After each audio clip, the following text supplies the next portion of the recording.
마키아벨리. 이 이름은 누구나 한 번쯤 들어보았을 겁니다. 그가 쓴 군주론도 다 아실 겁니다. 이 책은 근대 정치학의 시초가 되었죠. 마키아벨리의 군주론은 너무 솔직하고 현실적으로 군주와 국가의 모습을 논했기에 끊임없는 논란과 비난의 대상이 되었습니다. 교황청은 군주론을 금서로 공포하고 불태웠고, 프랑스인은 마키아벨리즘이라는 오명을 붙이고 맹비난했습니다. 21세기에 군주론을 왜 읽어야 할까요? 군주론은 1532년에 출간된 고전임에도 불구하고 그 내용이 오늘날의 상황에 대입해보아도 손색이 없습니다. 위대한 정치사상과 리더의 자질은 시간과 공간을 초월해 오늘날 리더를 위한 텍스트로도 충분한 가치가 있습니다. 니콜로 마키아벨리는 누구일까요? 르네상스 시대 피렌체 공화국의 외교관이자 탁월한 정치이론가입니다. 피렌체의 관료이자 외교관이자 군사전략가였습니다. 1492년 피렌체가 위대한 로렌초의 사망으로 통치력 부재 상황을 맞았을 때 마키아벨리는 공화국의 외교관으로서 국군이 풍전등화인 피렌체를 살려내려고 강대국 사이를 필사적으로 오갔습니다. 이때 국제정치의 민낯을 낱낱이 목격하며 강한 군대, 강한 군주의 필요성을 절감했죠. 교황청에 사절로 파견 갔다가 만난 발렌티노 공작 체사레 보르자에게 이탈리아 반도를 통일해줄 강력한 신생군주의 역할을 기대했지만 체사레는 맥없이 병사해버렸습니다. 마키아벨리는 시민군 양성을 추진하는 등 나름의 노력을 기울였지만 메디치 가문이 군주로 돌아오자 공화국의 일꾼이었던 죄로 감옥에 갇혔습니다. 이후 특별 사면을 받고 나와서 새 군주 로렌초 대 메디치에게 필요한 경우에는 비도덕적 수단도 행사해서 평화를 지키는 강력한 지도자가 되어라 라는 조언을 담은 군주론을 썼습니다. 마키아벨리가 살던 시대는 어땠을까요? 신이 지배했던 중세의 암흑시대가 끝나고 인간 위주의 새로운 문물이 빛을 발하기 시작한 이른바 르네상스 시기였습니다. 정치사적으로 볼 때 당시는 근대국가의 형성기였습니다. 각처의 봉건 영주가 활과한 가운데 같은 민족 내에서도 많은 봉건 영주가 군림하고 있었죠. 근대 국가는 이런 봉건제를 깨뜨리고 민족을 기반으로 한 통치체제를 구축했습니다. 이탈리아를 제외한 유럽의 대다수 지역에서 이런 근대 국가가 형성되고 있었죠. 외교관으로서 유럽의 여러 나라를 방문했던 마키아벨리는 이런 시대적 변이를 직접 목격하고 경험했습니다. 본래 이탈리아는 무수한 소국으로 분열되어 있었습니다. 마키아벨리가 살았던 시기에는 그 판도가 대체로 확정되어 북부에는 밀라노, 동북부에는 베네치아, 중부에는 피렌체와 교황령, 남부에는 나폴리 왕국이 자리 잡았습니다. 모든 도시 국가가 이런 부단한 갈등과 불안 속에 있었기에 결과적으로 이탈리아는 커다란 분열상을 드러냈고 알프스 이북의 통일국가의 침략을 당했을 때 속수무책일 수밖에 없었죠. 마키아벨리가 이탈리아의 통일을 이루기 위해서는 알프스 이북의 대륙국가처럼 강력한 군주가 나타나야 한다고 주장한 근본 배경입니다. 피렌체에는 어떤 사건들이 있었을까요? 피렌체에는 많은 사건이 잇따라 일어났습니다. 1478년의 파치 가문의 반란 사건과 1494년의 차를 8세의 피렌체 침공 등이 대표적입니다. 파치 가문은 실권을 장악하고 있던 로렌초 대 메디치와 그의 아우 줄리아노 대 메디치에 대한 암살을 시도했죠. 줄리아노는 피살됐지만 형 로렌초는 가까스로 위기를 면했습니다. 이 음모에는 로마의 교황과 피사의 대주교, 용병대장 등이 가담했습니다. 이 사건으로 피렌체에서 80명 이상의 연루자가 교수형에 처해졌습니다. 이 사건은 종전의 도덕이나 감정을 일체 용인하지 않는 냉혹한 현실을 그대로 드러낸 거였죠. 프랑스 왕 샤를 8세의 피렌체 침공은 약소국이 강대국의 침공을 받을 때 나타나는 온갖 참상을 적나라하게 보여주었습니다. 이들이 피렌체로 진격해 약탈을 자행할 당시 피렌체의 통치자인 피에로 데 메디치는 싸우지도 않은 채 항복했습니다. 대로한 피렌체 백성들이 피에로를 추방했죠. 이때 마키아벨리는 25살이었습니다. 이 사건은 권력의 변동과 더불어 많은 재앙을 초래했습니다. 농촌의 황폐화, 도시의 사륙, 역질이 유행했습니다. 젊고 예민한 마키아벨리는 커다란 충격을 받을 수밖에 없었죠. 당시 교회의 성직자들은 극도의 타락과 부패상을 드러냈습니다. 특히 로마 교황청의 부패는 극심했죠. 교황의 선출을 둘러싸고 온갖 범죄와 협잡이 이루어졌습니다. 교황 알렉산데르 6세는 교황이 되기까지 숱한 범죄를 저질렀고 많은 사생아를 두었습니다. 사생아 가운데 한 사람이 바로 체사레 보르자입니다. 알렉산데르 6세는 교황령을 확대할 요량으로 자식을 시켜 인근의 소국 로마냐를 침공케 했습니다. 마키아벨리는 이를 곁에서 목격했죠. 그의 관심이 피렌체를 넘어 이탈리아 전역으로 미치게 된 계기가 되었습니다. 마키아벨리가 강력한 무력을 보유한 군주에 초점을 맞춘 군주론을 저술한 배경. 피렌체는 메디치가가 추방된 후 도미니코파 수도사인 사보나롤라가 다스렸습니다. 그는 시민정부 수립을 주도했어요. 피렌체 백성은 그가 신의 계시를 받았다고 믿었고 그의 설교에 감동의 눈물을 흘렸습니다. 이를 기반으로 사보나롤라는 신정을 꿈꿨습니다. 그는 이같이 외쳤죠. 신이 뽑는 인간 속으로 들어가고 싶으면 오늘부터 당장 자신의 생활을 바꾸고 과거의 모든 쾌락을 포기해야 한다. 그러면 이기주의나 오만이나 탐욕의 지배는 사라지고 지상에는 다시 번영의 시대가 돌아올 것이다. 실제로 사보나롤라는 사회정화를 위해 어린이들을 앞세웠습니다.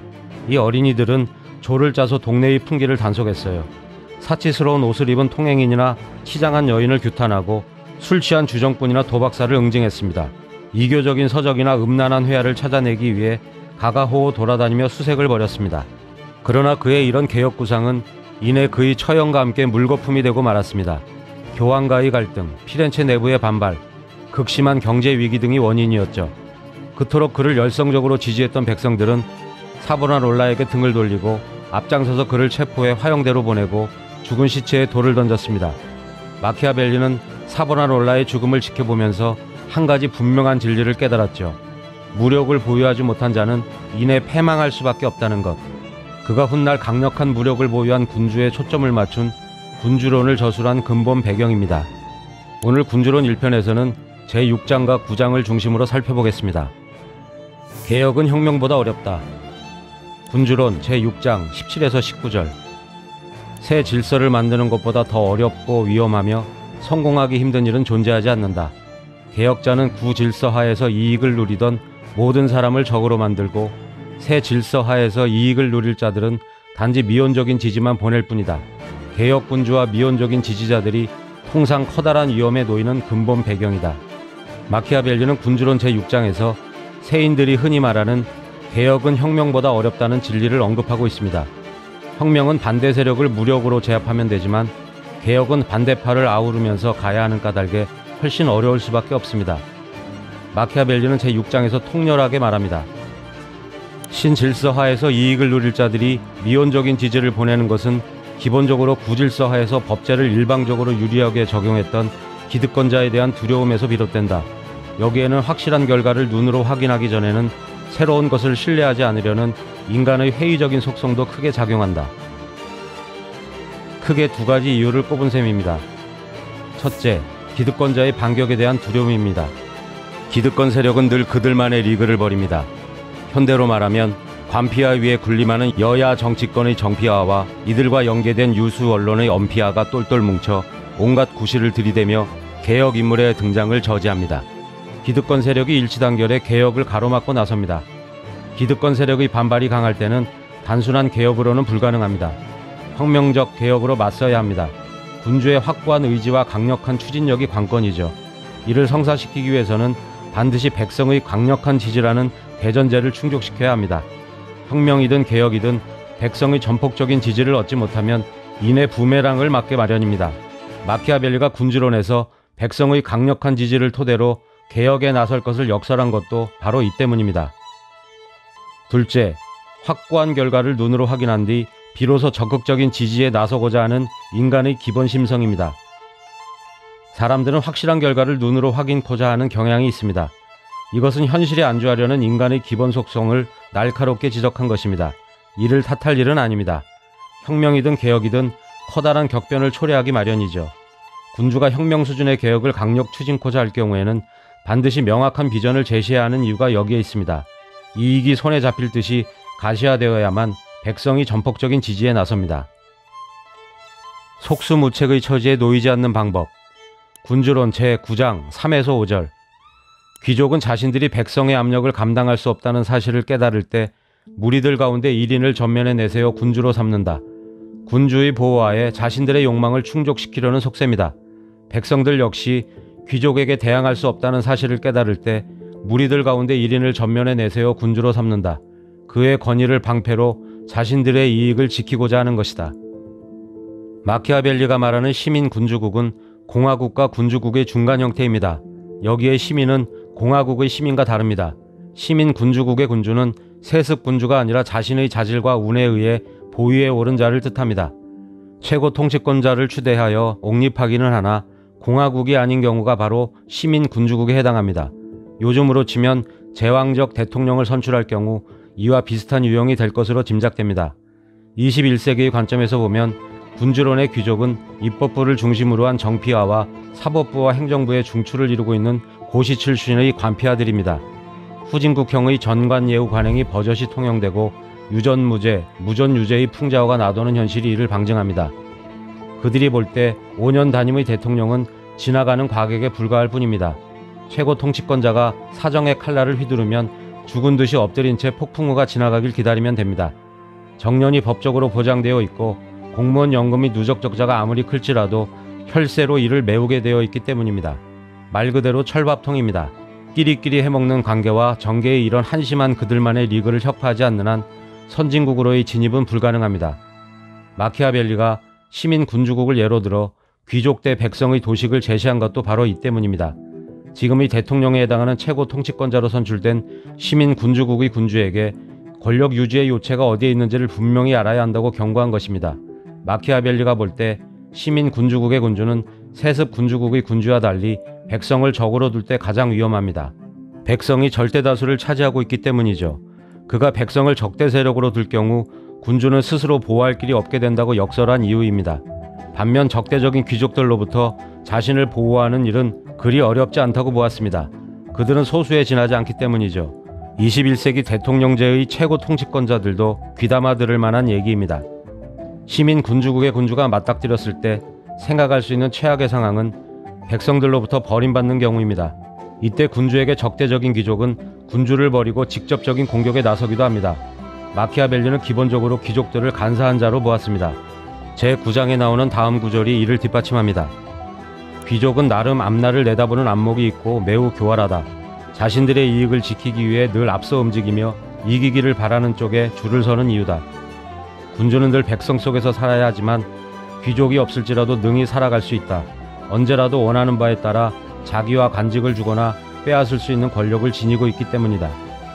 마키아벨리가 귀족을 두 가지 부류로 나눈 것도 이런 맥락에서 이해할 수 있습니다. 하나는 군주에게 전적으로 도움이 되는 쪽으로 처신하는 자이고 다른 하나는 그렇지 않게 행동하는 자입니다. 쉽게 말해 충신과 비충신으로 나눈 셈입니다.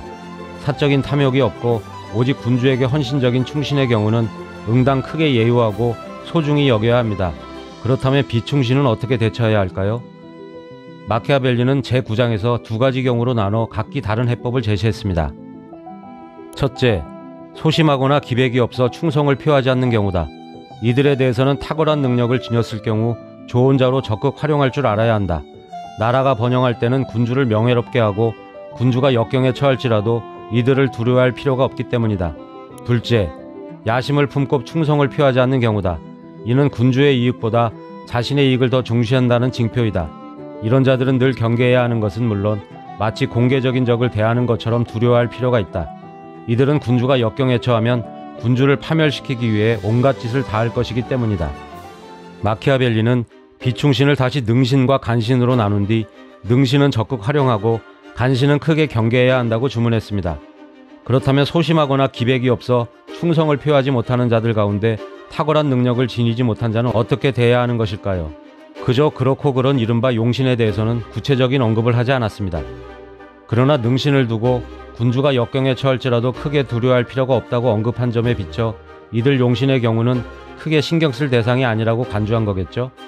특히 마키아벨리가 초점을 맞춘 것은 군주가 역경에 처하면 군주를 파멸시키기 위해 온갖 짓을 다하는 간신입니다. 이들은 군주의 등에 칼을 꽂는 비열한 짓을 서슴없이 행할 자들입니다. 마키아벨리가 군주에게 간신들에 대한 경계심을 늦춰서는 안 된다고 당부한 것은 바로 이 때문입니다. 그는 제9장에서 그 이유를 이같이 설명해 놓았습니다. 귀족은 다른 인간을 해치지 않는 정당한 방법으로는 만족시켜줄 수 없다. 그런데 백성은 이게 가능하다. 귀족은 다른 인간을 억압하고자 하려는 데 반해 백성은 단지 억압당하는 데서 벗어나고자 하기 때문이다. 이 말은 무엇을 의미하는 것일까요?